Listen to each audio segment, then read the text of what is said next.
Senadora pelo Estado de Alagoas, Heloísa Helena.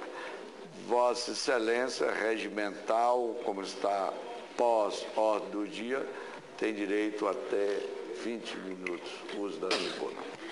Farei um esforço para nem usar o tempo, senhor presidente, para possibilitar que os demais senadores possam também usar a palavra. Apenas para saudar o pronunciamento do senador Osmar Dias e os apartes feitos, até porque o problema da produção de leite no Brasil, eu sei que o senador Osmar Dias, vários outros momentos nessa casa, já trouxe a esta casa, esse debate também, que além desse problema específico, o setor já tem um problema gravíssimo. No caso de Alagoas, que teve a oportunidade de ser já uma das mais importantes bacias leiteiras do Brasil, inclusive na região de Batalha, o senador Sérgio Guerra, em muitos momentos, já foi lá comprar vacas, analisar o rebanho de Alagoas, que sempre foi uma das mais importantes produções do Brasil, e hoje está realmente morrendo, passando por um problema gravíssimo, porque tem um problema de ausência de proteção do setor,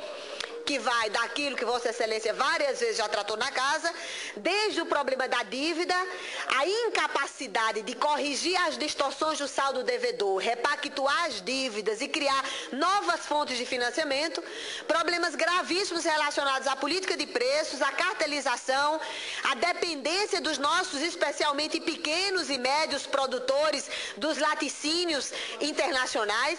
Então, como se isso já muito não fosse, ainda tem esse problema gravíssimo que Vossa Excelência traz à casa. Portanto, parabenizar a Vossa Excelência, senador Osmar Dias, que mais uma vez defende como ninguém a agropecuária brasileira como instrumento de dinamização da economia local, geração de emprego, geração de renda, produção de alimentos, que é isso realmente que é essencial para um país que se queira ser soberano e se queira ser uma nação, porque nenhum país, pela existência geográfica e jurídica, ele pode se constituir uma nação se não respeita aqueles que realmente produzem e que querem trabalhar. Portanto, parabenizar o pronunciamento de Vossa Excelência. Senhor presidente, senhores senadores, eu ia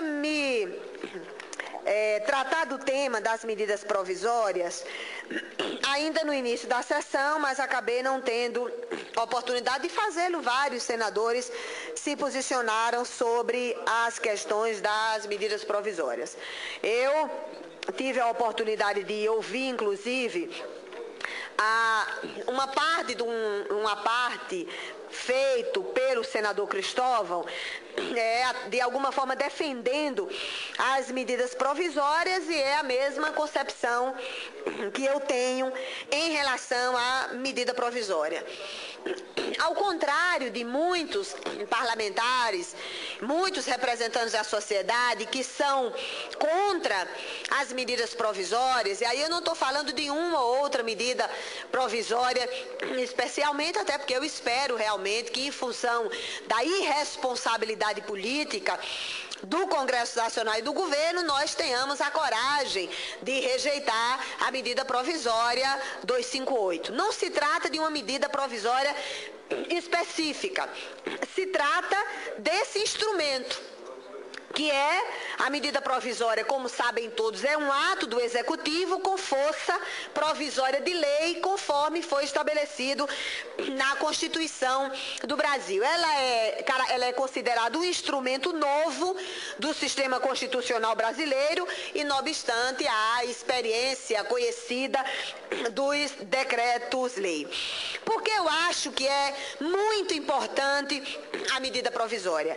Ela é importante porque, como estabelece a Constituição, ela é um instrumento que o chefe de executivo tem para, identificando a urgência e relevância de um determinado problema, de pronto estabelecer mecanismos para a resolução desse problema.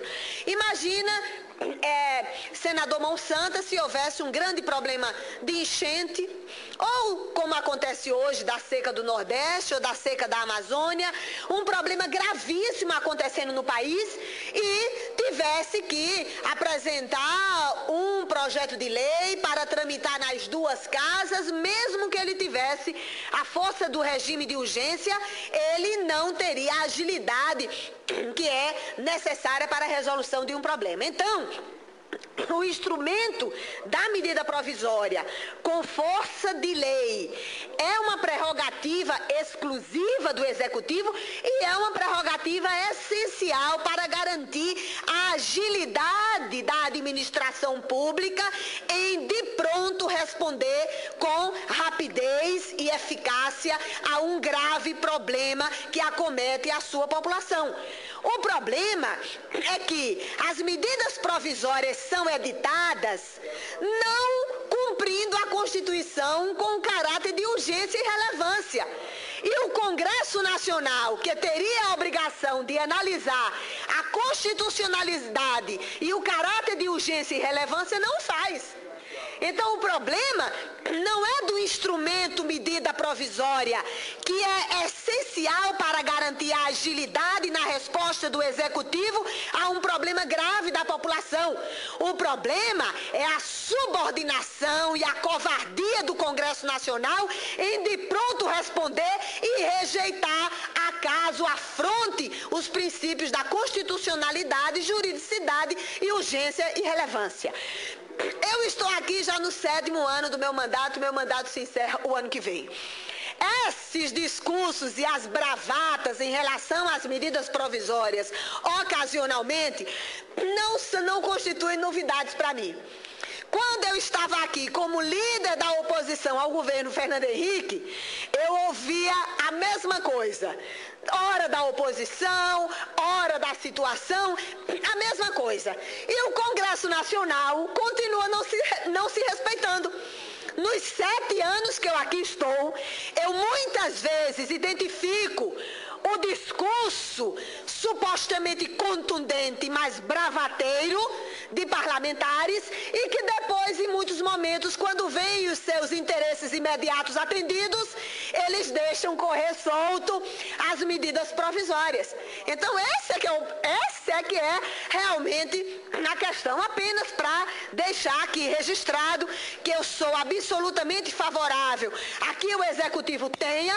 Agora, o problema é que tudo aquilo que foi pensado, criado para impedir o Estado absolutista, que é justamente a separação entre os poderes, de Locke a Montesquieu, aquilo que significava a separação entre os poderes e, portanto, o poder judiciário, o poder legislativo, o poder executivo, a separação entre os poderes, ela é rasgada todos os dias, ora pela promiscuidade política, ora por relações tão indecorosas que talvez seja até difícil de um parlamentar ou a sociedade conseguir identificar o que é que está por trás de tanta covardia política. Portanto, apenas para deixar aqui, porque não é educativo que a gente não faça perante a sociedade brasileira. E eu espero, porque quase que a cada 15